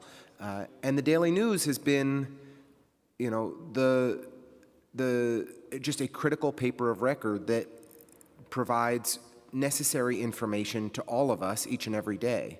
I remember when there was a Brooklyn office, and there were designated Brooklyn reporters, and there was reporters covering the courthouses in Brooklyn every day. There were reporters who were paying attention to local issues across our neighborhoods and districts.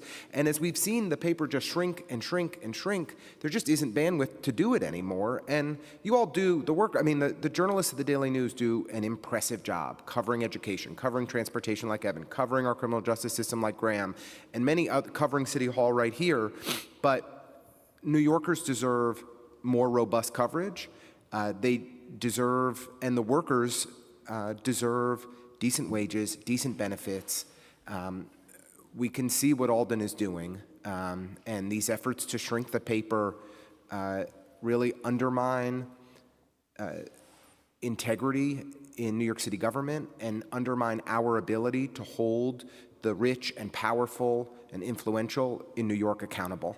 And we need you out there, and we have your back 1,000% of the way to get the contract that you deserve. Anything that I can do to help, and my colleagues can do to help, we're fully here for it.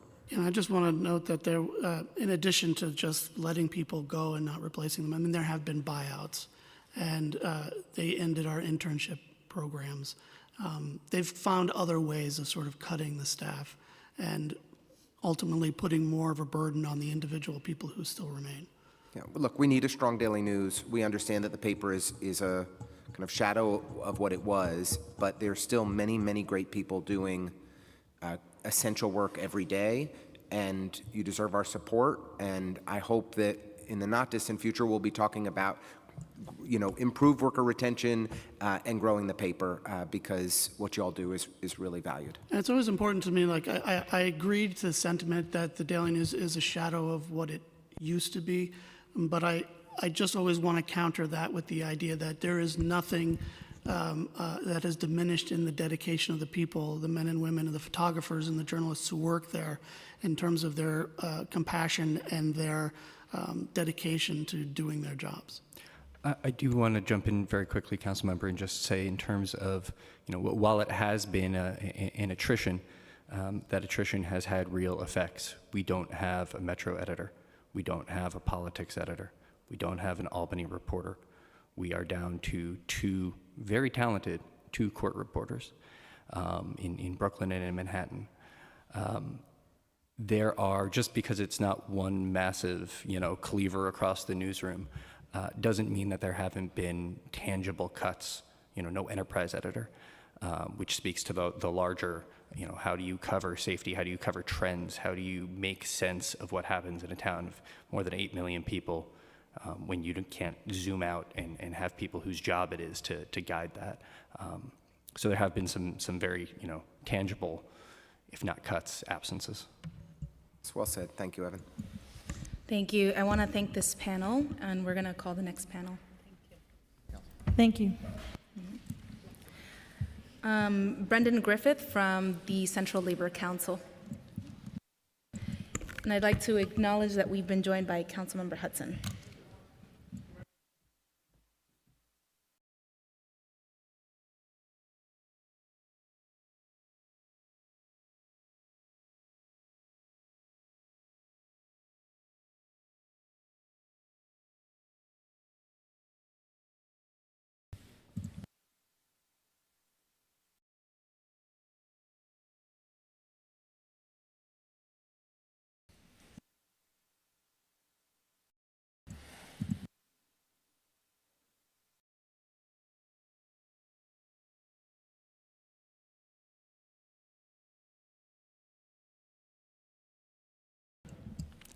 Good morning, council members.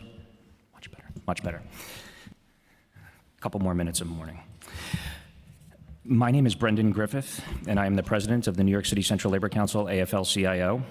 The New York City Central Labor Council, representing more than 300 affiliated unions and over 1 million working people across all 5 boroughs, supports Resolution 1015-2025, condemning Alden Global capital cuts and managerial hostility towards unionized daily news staff, and calling on the hedge fund to reach a contract deal with the newspapers union. Given the assaults on free speech, democracy, and truth, now is a critical moment for newspapers to invest in their workers and staff. The unionized journalists at the Daily News have been fighting for 3 years to secure fair workplace standards in the face of Alden's refusal to bargain in good faith.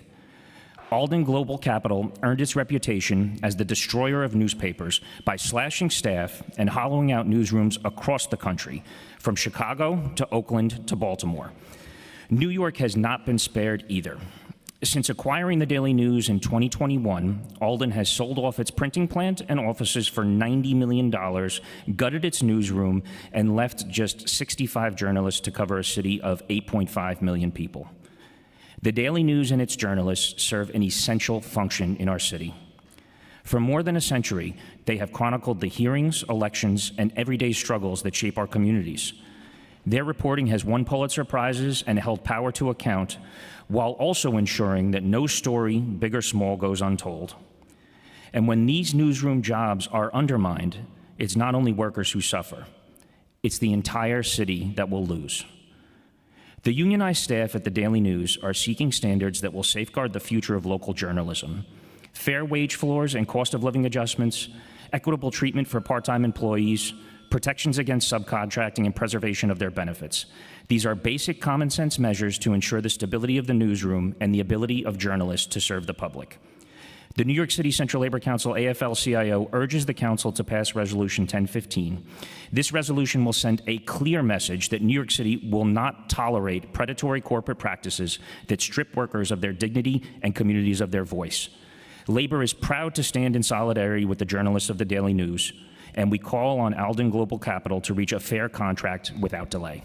Thank you. Thank you so much for being here and for your continued solidarity and partnership in getting this to the finish line. Thanks. Thank you. Thanks. I would like to call the next panel, consisting of Clifton Smith, Christopher Leon Johnson, Tabitha Ward, and Tony. I know it's not Alice, but I'm gonna say it anyway. Alice Nascimento.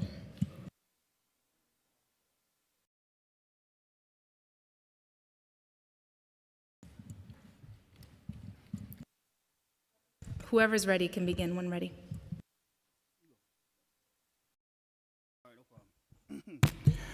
Hello. My name is Christopher Leon Johnson. I know I have 2 minutes, but I want to give my first shout out to the Daily News Union. I support that resolution. Free Chris Summerfelt. I'm calling on the City Council with the help. Free Chris Summerfelt. I want to call for the City Council to make a bill to ban Caleb Malmack Altis from serving the next administration. It does not matter if it's the Cuomo administration or Madani administration. Caleb Malmack Altis should be barred from serving in the next mayor administration because she's a cancer to Room 9. She's a cancer to New York City. I want to make clear that I support the bill intro 1384. I believe that 1384 should be passed. I support this. Follow up from Friday's hearing with Linda Lee. We need more of this training inside not only the OSHA trainings, we need this inside the SST trainings too. This is a big problem in the city of New York. Another thing I'm going to show my support is to Intro 1376. I support that. Problem is the real estate developers and these companies support Intro 1180 New York City Council. I'm showing support for, and I think, and yeah, so basically, Intro 376, the deliveries should get paid more money on days off. I mean, on hot days. Anytime over 80 degrees, they should get paid a higher wage. But going back to Resolution 1015, like I said, the city council, with the help of these unions, should make a bill to make it where that people from, Caleb McAltis should be barred from serving the mayor's administration. So, like I said, the city council needs to find a way to make sure that lady does not serve in the next administration, because she's going to really, it doesn't matter who becomes a mayor, like Cuomo or Modani. But if she still stays as a press secretary or the deputy press or the press mayor communications, she's going to make it way worse than Adams. So it's going to be a continuation of Adams. So I hope the city council find a way to really call her out for what she did as the press secretary, making this whole city look like a problem. So like I said, I support these bills. Shout out to the Daily News Union, free Chris Summerfelt, and for more thing I said, the Liberistas. Shout out to the Liberistas, but they need more protections in these bills too. So thank you. Thank you. I'd like to acknowledge that Councilmember Felice is on Zoom.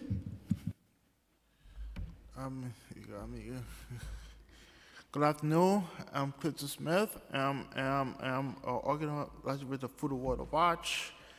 So I want to thank for the Food and Water Watch to be here. The reason why I testified because the Local 97 is still have time. We need to pass Local 97 to demand Local 97s to pass the info 1180 because of the Climate Mobilization Act is this.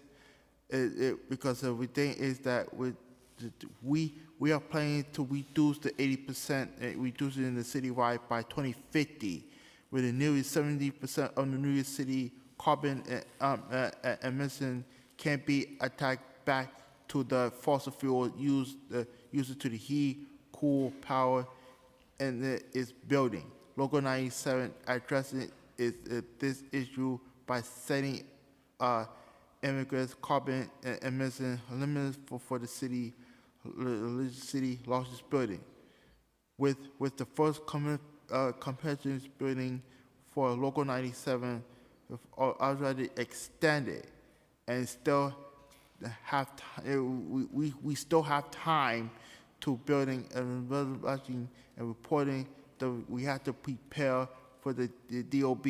Not sure if what's the next step is going to be. Our team is here to guide through the process to ensure your building stay on track. So we have to please. So which means that we got about 25 years from now. Okay. Thank you guys for having me, and thank you for having me once again. Thank you. Yes, my name is Tabitha Ward, and I would like to ask the support from the council for the housing vouchers that New York City, New York State, and even the United States of America, that they are directly deposited to the housing voucher recipients. That would include City FEPS, Section 8, Section 9, and any other housing program. Currently, they are being paid directly, either through a check or through direct deposit to the landlords. By allowing the housing vouchers to be directly deposited or directly given to the housing recipients, they can be directly deposited either on their benefit cards or through their directly deposited into their checking accounts. This will allow the recipients to have a say and control in where they live, how they live, and it will eliminate slumlords. As it stands today, the landlords have no reason or no incentive to make repairs or to ensure that the person is living in a safe and healthy environment. But by allowing the housing voucher recipients to directly receive the full award amount, by allowing them to receive the full award amount, they will be able to control where they live. They can choose where they can live within their payment ranges. And if they choose to live in a place that is more than what they are receiving, they'll have to pay that directly themselves. And I could, even though we don't have enough time, I would like to share a story about my experience. I'm a recipient of the City FEPS housing voucher. I live in a payment, a low-income housing, not NYCHA, but low-income housing. And my landlord, he did not provide the adequate information to the city marshal's office, and they put a lock on my door. And I went down to City FEPS and I showed proof that my payments were being made, and the judge had them remove the locks from the doors.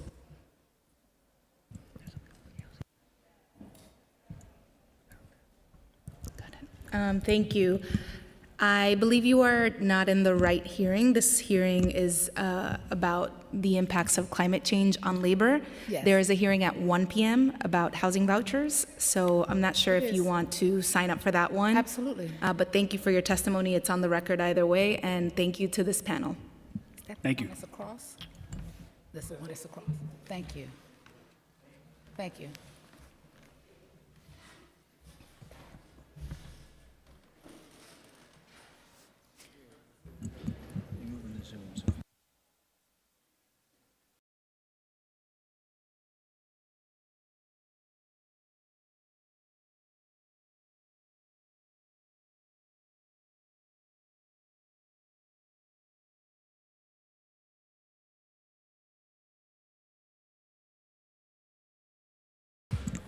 Okay, we will now turn to remote testimony. Once your name is called, a member of our staff will unmute you and the Sergeant at Arms will give you the go-ahead to begin. Please wait for the Sergeant to announce that you may begin before delivering your testimony. Next is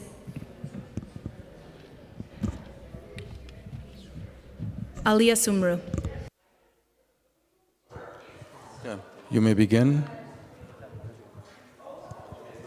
Good afternoon.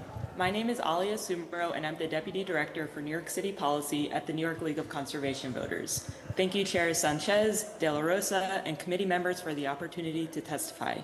I have submitted longer written comments. As the climate crisis continues to wreak havoc on our residents and environment, and given the Trump administration's hostility to any environmental, public health, and worker safety policies, NYLCV urges New York City and New York State to take leadership to develop labor standards, mitigation measures, and public education campaigns in light of the climate and public health emergencies, such as extreme heat events and air quality emergencies. When it comes to our city's workforce, about a third of New York City's workforce work outdoors for prolonged periods of time. These figures are conservative underestimates, given many outdoor workers, such as street vendors, app-based workers, and day laborers, are self-employed and not captured by official data sources. On top of this, the climate crisis is colliding with the city's affordability crisis, and it highlights the need for worker protection since outdoor and/or low-income workers have to risk their health and sometimes their lives in order not to miss a paycheck. NYLCV supports Intro 1376, requiring DOHMH to post on the department's website information on best practices for protecting workers from extreme weather. We recommend adding that the legislation take into account best practices for protecting outdoor workers during extreme rainfall and flooding as well. NYLCV also calls for more comprehensive solutions tailored to different weather-related emergencies and different types of workers. This includes mandatory rest and water breaks, access to bathrooms, drinking water, shade, cooling, face masks, as well as heat illness prevention and emergency response plans. We are aligned with the Comptroller's report recommendations on public health initiatives as well. On the flip side, The climate crisis also presents an opportunity for a just transition and increasing well-paying green jobs in the public and private sector. Thank you. Your time Green has jobs- expired. Great. I'm just going to wrap up. Green job opportunity.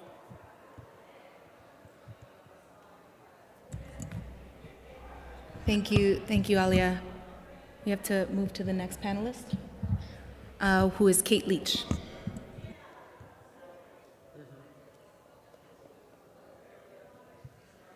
You may begin. Good afternoon, Chair Sanchez, De La Rosa, and members of the committees. My name is Kate Leach, and I'm a senior policy analyst at the Citizens Housing and Planning Council. We're an 88-year-old policy and research organization. I'm pleased to testify today in strong support of Intro 1404, which clarifies the administrative code regarding cellar occupancy. This is an important and timely clarification. By explicitly aligning the administrative code with the reforms that were enacted at the end of 2024, which include zoning for housing opportunity, Local Law 126, and Local Law 127, the Council ensures that those changes can work as intended. Together, these reforms create a more promising path to bring basement and cellar apartments into safe and legal use. Intro 1404 closes a lingering gap that could otherwise undermine that progress, and we applaud the Council for sustaining its commitment to this issue. By, unfortunately, clarifying this law is only the first step. The city must now follow through with implementation of the state-authorized conversion program by issuing rules that govern financing and tenant protections, establishing an implementation committee across agencies and stakeholders, partnering with trusted community-based organizations, and setting clear benchmarks so that the council and the public can hold government accountable. New Yorkers are living in these units today outside of government oversight. Each day of delay risks their lives, perpetuates instability, and narrows the window for low and moderate income homeowners to participate in the pilot. Thank you for your time and your leadership on this issue. Thank you so much for your testimony. If we have inadvertently missed anyone that has registered to testify today and has yet to be called, please use the Zoom raise hand function if you are testifying remotely, and you will be called in the order that your hand has been raised. If you are testifying in person, please visit the Sergeant at Arms.